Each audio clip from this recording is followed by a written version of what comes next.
Dear students, अस्सलाम वालेकुम। जी, उम्मीद है आप ठीक होंगे। अच्छा, आज हम बात करने वाले हैं स्किज़ोफ्रेनिया की। स्किज़ोफ्रेनिया में फिर हम इसका डायग्नोसिस देखते हैं, क्राइटेरिया इसका देखेंगे, सिम्टम्स, ट्रीटमेंट, प्रेवलेंस वगैरह जो भी है इसकी, इनको डिस्कस करेंगे अभी हम। सबसे पहले हम बात कर लेते हैं स्किज़ोफ्रेनिया होता क्या है। Basically schizophrenia is a severe mental disorder which is characterized by a wide range of the unusual behaviors। Schizophrenia एक बहुत ही सिवियर किस्म का मेंटल डिसऑर्डर है।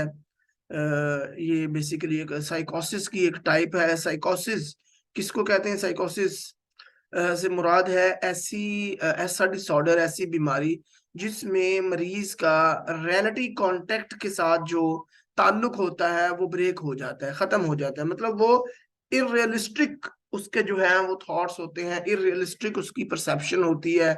मतलब इररियलिस्टिक मैं कैसे कह रहा हूँ, ये रियलिटी कांटेक्ट से ब्रेक होने, रियलिटी कांटेक्ट ब्रेक होने का मेरा क्या मतलब है? आप ये देख लें कि फॉर एग्जांपल मेरे सामने एक चेयर पड़ी हुई है और वो खाली है, लेकिन अगर मैं स्किज़ोफ्रेनिक पेशेंट हूं तो हो सकता है मुझे हेलुसिनेशन हो रहे हो और मुझे इस चेयर पे कोई बैठा हुआ नजर आ रहा हो। या अगर मैं ये होता है विजुअल हेलुसिनेशन। अगर मैं ऑडिटरी हेलुसिनेशन की बात करूं तो कुछ इस तरह हो सकता है कि मुझे कोई आवाजें सुनाई दे रही हों और असल में हकीकत में रियलिटी में वो ना हो। यानी मैंने ये आपको कहा ना कि स्किज़ोफ्रेनिया की क्या निशानी है कि इररियलिस्टिक रियलिटी का से कांटेक्ट जो है वो ब्रेक हो जाता है। तो क्या होता है कि हो सकता है कि मुझे जो आवाजें सुनाई दे रही हो वो रियलिटी में ना हो, मुझे कोई शख्स नजर आ रहा हो वो रियलिटी में ना हो, या कोई मेरे बड़े फर्म बिलीव्स हों कि जो है वो यूएसए की पुलिस मेरे पीछे लगी हुई है और मेरी जो सोचें हैं वो टीवी पे ब्रॉडकास्ट की जा रही हैं। तो इस तरह की इररियलिस्टिक थॉट्स, बिहेवियर्स जो है वो स्किज़ोफ्रेनिक पेशेंट के साथ होते हैं। उसका रियलिटी के साथ कांटेक्ट जो है वो ब्रेक हो जाता है। बहुत ही सीवियर किस्म का मेंटल डिसऑर्डर है। इसकी जो मेन अलामात है उसमें हेलुसिनेशन जो अभी मैंने आपको बताया, डिल्यूजन्स हो सकते हैं, डिसऑर्गेनाइज्ड स्पीच हो सकती है। डिसऑर्गेनाइज्ड स्पीच से मुराद है कि स्किज़ोफ्रेनिक पेशेंट एक वक्त में एक बात कर रहा होता है और वो without completion of that talk वो जो है वो दूसरी बात शुरू कर देता है, उसे दरमियान में छोड़ के तीसरी बात शुरू कर देता है। तो इस तरह करके जो है वो उसका सारा सिस्टम चलता है। डिसऑर्गेनाइज्ड ग्रॉसली डिसऑर्गेनाइज्ड बिहेवियर उसके डिसऑर्गेनाइज्ड होते हैं। एनर्जी, लैक ऑफ एनर्जी उसमें होती है। Loss of interest in pleasurable activities, poor hygiene, withdrawal from family, friends and social activities and so on. तो ये जो तमाम सिम्टम्स हैं उसमें हो सकती हैं, लेकिन जो मेजर सिम्टम्स होती हैं वो हेलुसिनेशंस, डेल्यूजन्स, डिसऑर्गेनाइज्ड स्पीच और डिसऑर्गेनाइज्ड बिहेवियर्स वगैरह जो है वो उसमें होते हैं। इसके सिम्टम्स जो हैं वो symptoms present for 6 or more than 6 months। ठीक है, सिम्टम्स जो है अगर ये तमाम अलामात या इनमें से कुछ अलामात जो है वो अगर 6 या 6 से ज्यादा महीनों के लिए पाई जाए तो हम कहते हैं स्किज़ोफ्रेनिया। अगर यही तमाम अलामात 6 से कम हो, यानी 1 माह से ज्यादा और 6 माह से कम ड्यूरेशन में पाई जाए, तो फिर हम उसको स्किज़ोफ्रेनी फॉर्म डिसऑर्डर कहते हैं। अगर यही अलामात 1 महीने से भी कम वक्त के लिए पाई जाए तो फिर हम उसको ब्रीफ साइकोटिक डिसऑर्डर कहते हैं। तो याद रखिए, स्किज़ोफ्रेनिया के लिए जरूरी है कि जो अलामात हों ये तमाम या इनमें से कुछ अलामात जो हों वो 6 या 6 से ज्यादा महीनों के लिए पेशेंट के अंदर मौजूद रहे। इसकी कॉजेज क्या हो सकती हैं? अच्छा, इसका डायग्नोस्टिक क्राइटेरिया भी देख लेते हैं।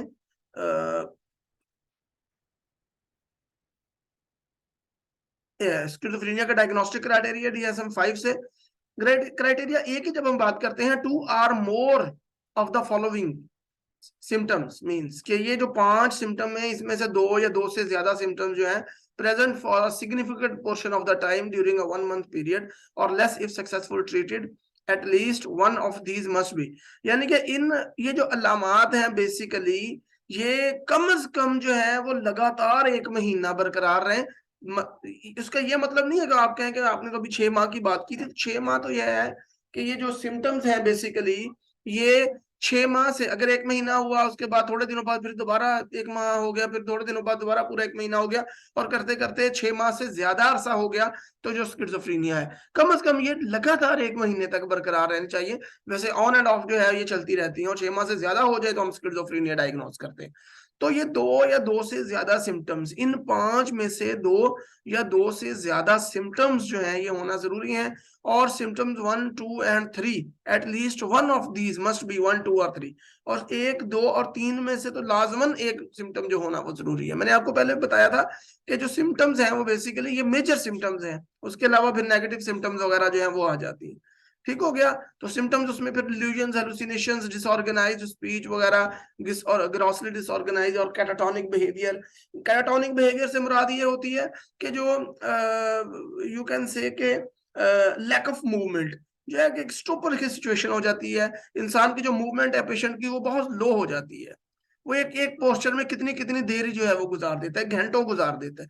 उसके अलावा नेगेटिव सिम्टम्स हैं जिसमें डिमिनिश्ड इमोशनल एक्सप्रेशन और वायलेशन वगैरह, लैक ऑफ हैप्पीनेस हो सकता है, इमोशनल एक्सप्रेशन जो है वो उनका जो है वो डिमिनिशन हो सकती है। तो ये जो है ये बेसिकली उसके बाद फिर जो है वो आगे जरूरी है कि ये सिम्टम्स जो हैं ये किसी मेडिकल प्रॉब्लम की वजह से ना हो, psychological problem other than psychological problem की वजह से ना हो। उसके अलावा इन सिम्टम्स की वजह से पेशेंट का जो फंक्शनिंग है वो स्कूलिंग में, एकेडमिक्स में वो बहुत ज्यादा जो है वो इफेक्ट हो रही हो, तब हम इसको जो है वो स्किज़ोफ्रेनिया डायग्नोस करते हैं। कॉजेस क्या हो सकती है इसकी? जेनेटिक्स हो सकते हैं, हेरिडिटी हो सकती है। मतलब वो बच्चे जिनके वालदैन में स्किज़ोफ्रेनिया के पेशेंट, एक या वालिद या वालदा या दोनों जो है वो स्किज़ोफ्रेनिया के मरीज रहे हों, तो उन बच्चों में जो है वो चांसेस ज्यादा होते हैं स्किज़ोफ्रेनिया के डेवलप होने के। उसके अलावा chemical abnormality in the brain, basically कि जब ब्रेन में केमिकल अबनॉर्मेलिटीज होती हैं, ब्रेन में आपको पता है कि हमारे बहुत सारे केमिकल्स चल फिर रहे होते हैं, भाग रहे होते हैं, जिनमें जिसको हम न्यूरोट्रांसमीटर्स कहते हैं, रन कर रहे होते हैं। इनमें dopamine, serotonin, epinephrine, norepinephrine, gamma amino, butyric acid, acetyl कोलाइन, इस तरह के जो है बहुत सारे सेरोटोनिन, इस तरह के बहुत सारे जो न्यूरोट्रांसमीटर्स हैं वो अप एंड डाउन हो रहे होते हैं। तो डोपामिन जो है वो basically one of the most important neurotransmitter for development of the schizophrenia in any patient. तो डोपामिन जो है ये बड़ा इंपॉर्टेंट है किसी भी बंदे में स्किज़ोफ्रेनिया को डेवलप करने के लिए। हाइपोथेसिस ये बताते हैं, रिसर्च ये बताती है कि जब डोपामिन की डिस्टर्बेंस होती है पेशेंट के दिमाग में, तो उस वक्त जो है स्किज़ोफ्रेनिया के होने के चांसेस ज्यादा होते हैं। उसके अलावा एनवायरमेंटल स्ट्रेसर्स हो सकते हैं, कोई बहुत शदीद स्ट्रेसर्स, किसी लव्ड वन की डेथ हो गई, कोई जॉब से रिलेटेड बहुत शदीद स्ट्रेसर्स जो है वो हो सकते हैं। तो उनमें भी जो है वो डोपामिन की उसमें भी जो है वो स्किज़ोफ्रेनिया के होने के चांसेस ज्यादा होते हैं। प्रॉब्लम्स ड्यूरिंग प्रेगनेंसी, अगर किसी माँ को इमोशनल प्रॉब्लम्स हो रहे हैं ड्यूरिंग प्रेगनेंसी को, बहुत सीवियर किस्म के स्ट्रेसर्स से सामना करना पड़ रहा है, या किसी भी किस्म की अब हो रही है, तो उसमें भी उस पैदा होने वाले, उस प्रेगनेंसी के नतीजे में पैदा होने वाले बच्चे में ज्यादा चांसेस होते हैं कि वो स्किज़ोफ्रेनिया उसके अंदर जो है वो स्किज़ोफ्रेनिया डेवलप हो जाए। उसके अलावा जो है कॉमन कितना है, ये 300 पीपल, ठीक है, वर्ल्ड वाइड इन 300, सॉरी यहाँ पर जो है 0.32% जो है वो वर्ल्ड वाइड जो है वो स्किज़ोफ्रेनिया के चांसेस हो सकते हैं डेवलप होने के। कॉम्प्लिकेशंस क्या हो सकती हैं स्किज़ोफ्रेनिया के पेशेंट को? उन सिम्टम्स की वजह से क्या क्या कॉम्प्लिकेशंस हो सकती हैं, क्या क्या उसके साथ हो सकता है? सुसाइड कर सकता है पेशेंट, सुसाइडल अटेम्प्ट्स हो सकती हैं, सुसाइडल थॉट्स हो सकते हैं, एंजाइटी क्रिएट हो सकती है, ओसीडी क्रिएट हो सकती है। उसके अलावा वो डिप्रेशन में जा सकता है, ड्रग्स का यूज कर सकता है, स्पेशली अल्कोहल वगैरह। उसके अलावा जो है वो उसकी इनएबिलिटी टू वर्क और अटेंड स्कूल, काम में मुदाखलत हो सकती है, स्कूल अटेंड करने में मसला पेश आ सकता है, एकेडमिक्स में मसला पेश आता है, जॉब परफॉर्मेंस खराब हो जाती है, फाइनेंशियल प्रॉब्लम्स क्रिएट हो जाते हैं। डेफिनेटली जब वर्क के साथ प्रॉब्लम होगा तो फाइनेंशियल प्रॉब्लम तो क्रिएट होंगे। सोशली आइसोलेट हो जाता है बंदा, किसी से ज्यादा बातचीत नहीं करता, या अग्रेसिव होता है, लोग उससे पीछे पीछे रहना शुरू हो जाते हैं, उसके हेल्थ और मेडिकल इश्यूज स्टार्ट हो जाते हैं, बिहेवियर जो है वो अग्रेसिव हो जाता है। ऑल दो रिसर्च ये बताती है कि बहुत ज्यादा अग्रेशन नहीं पाया जाता, लेकिन फिर भी as compared to the normal population जो है वो इनमें अग्रेशन के पैदा होने के या ज्यादा अग्रेशन होने के चांसेस होते हैं। ठीक है जी। ट्रीटमेंट की जब हम बात करते हैं तो वैसे तो इनकी जो ट्रीटमेंट है वो लॉन्ग टर्म चलती है। People with schizophrenia require long term treatment, long life treatment, life long treatment, ठीक है जी। यानी कि लंबे अर्से तक, सारी सारी जिंदगी इनकी ट्रीटमेंट चलती रहती है। तो इसकी ट्रीटमेंट में क्या हो सकता है? साइकोथेरेपी हो सकती है, साइकोथेरेपी की जाती है ताकि पेशेंट के जो सिम्टम्स हैं उनको ज्यादा वर्स ना होने दिया जाए, ज्यादा शिद्दत ना अख्तियार कर जाए। वो एंगर मैनेजमेंट टेक्निक्स आप इसको पेशेंट को सिखाते हैं कि उसको जब गुस्सा आए तो कैसे he or she will be able to manage their his or aggression.